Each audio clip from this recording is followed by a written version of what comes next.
Your name, sir? Dave? And your question, Mr. Dave. What's the filthiest thing you've done or you ever would do? Hey, we have one request for Hillary and one request for Stormy. Well, the dirtiest thing I've ever... One can see it because I work for Wicked Pictures and they cut all the good shit out. I gotta give it. Okay, so there's this guy, Brother Love, who loves to have his fucking nuts beat, right? He fucking loves it. So I'm doing this ball busting video, and I'm punching his fucking balls, and I accidentally punched my nail, right? And I sliced his little nutsack. And so I'm fucking punching away. The guy's hard as a rock, and he starts spurting blood out all over me. And I keep fucking punching. And he looks down at me, and he sees me fucking covered in blood, and he couldn't even help but come all over me. So now I'm just covered in blood and cum. The end. Look, I know Travis has a good one for this. They wouldn't release it. Me and this guy were doing a 2-on-1 with this chick, and we were both trying to pop simultaneously.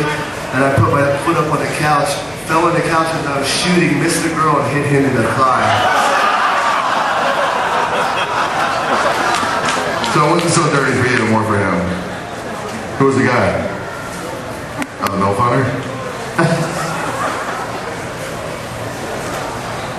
Somebody else have something to add here? I'm just fucking... I'm tired. Who's got a question out here? Anybody? Anything y'all want to ask? Mr. Giant? Right behind you, Mike. Maz. Yeah, you have a question. Here's a question. Yeah, my name is Gary.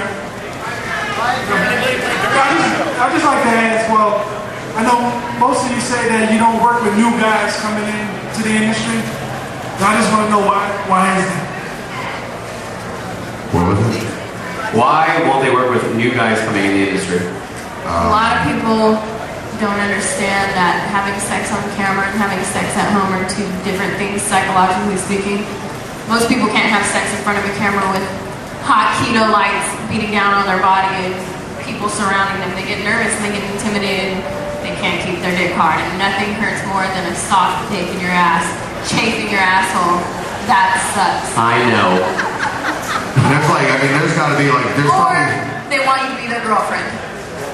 I mean, there's hundreds of girls in the business, and there's like a steady stream of probably like, 30 or so guys that are constantly working, the core guys, so, because they're reliable, and if they don't do what they got to do on camera, Stormy will tell you as a director, or Penny, it's going to be like...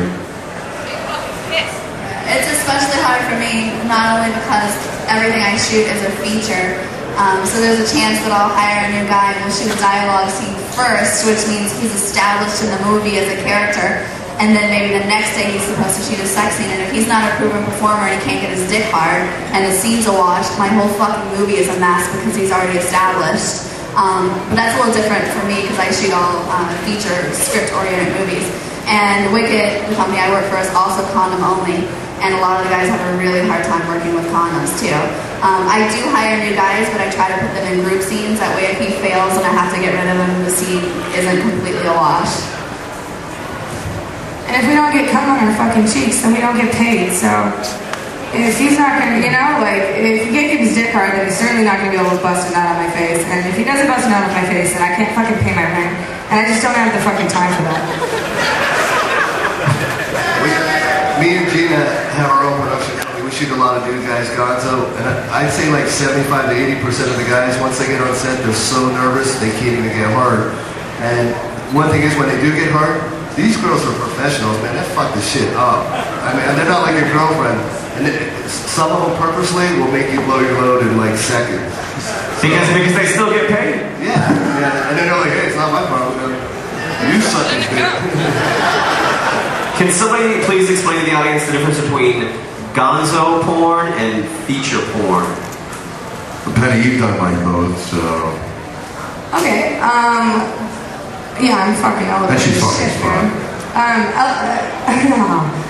So Gonzo, okay, here's a typical Gonzo day. You show up at like 11 o'clock, right? You get your makeup, you're done by noon.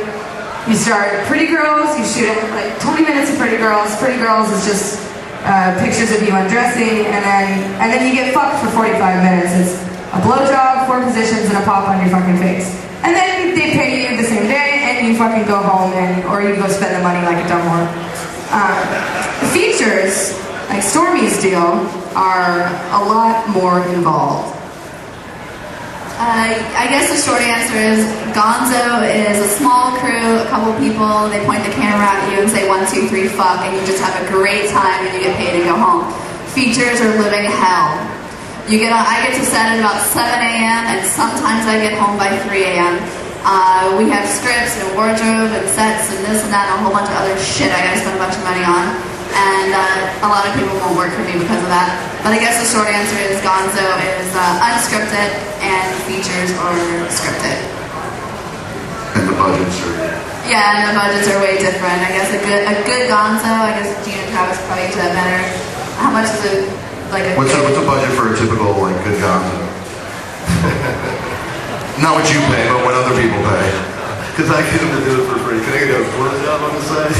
No. I pay for a movie? Yeah, 20,000, 25. Yes, and so like a good Gonzo will be like 20 to 30,000. And my movie I did last year, Operation Desert Stormy and Operation Tropical Stormy, were 250,000. So there you go. So there's more marketing that goes into the bigger budgeted movies. Like they might be familiar with the bigger titles.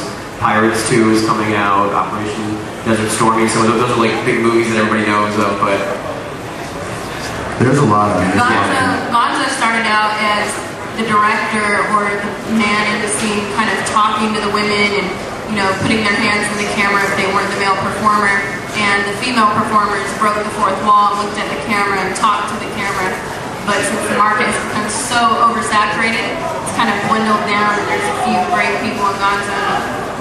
And also the features, there's more potential for income on the features because they do go to Playboy TV or Cinemax, hotels, and on pay-per-view and all that. All right, this guy's got a question. We got time for 2 more, Mike. I just have a little question. You ever heard of it called Gone in 60 Seconds? What? Have you ever heard of Gone in 60 Seconds? Yes. You should come up with a show called Gone in 60 Seconds. Oh, well, I already have the patent on done in 60 seconds, and it's going to star my little assistant, the little weirdo over there in the hat. Because that's what he does. There it is. Mike, we got time for 2 more questions. I got a question. What's your name, sir? Carlos. What's your question, Carlos? Hi, I'm a videographer, and I'm wondering what it would take to actually bring the porn-making industry to New York or the tri-state area, because there seems to be nothing. It's the law thing, I know, but to actually get it into New York. Yeah, it's pretty much illegal in New York and New Jersey, and as we found out, anywhere that has a liquor license. And all the girls live in LA, so it'd be very expensive to fly in here, and that's if they could find their way to the airplane, because all the girls up here are really smart, know what they're doing, but for every one of us, there's about 25 that'll never find their way to the airport. Or don't know how to spell plane. Yeah. We got one.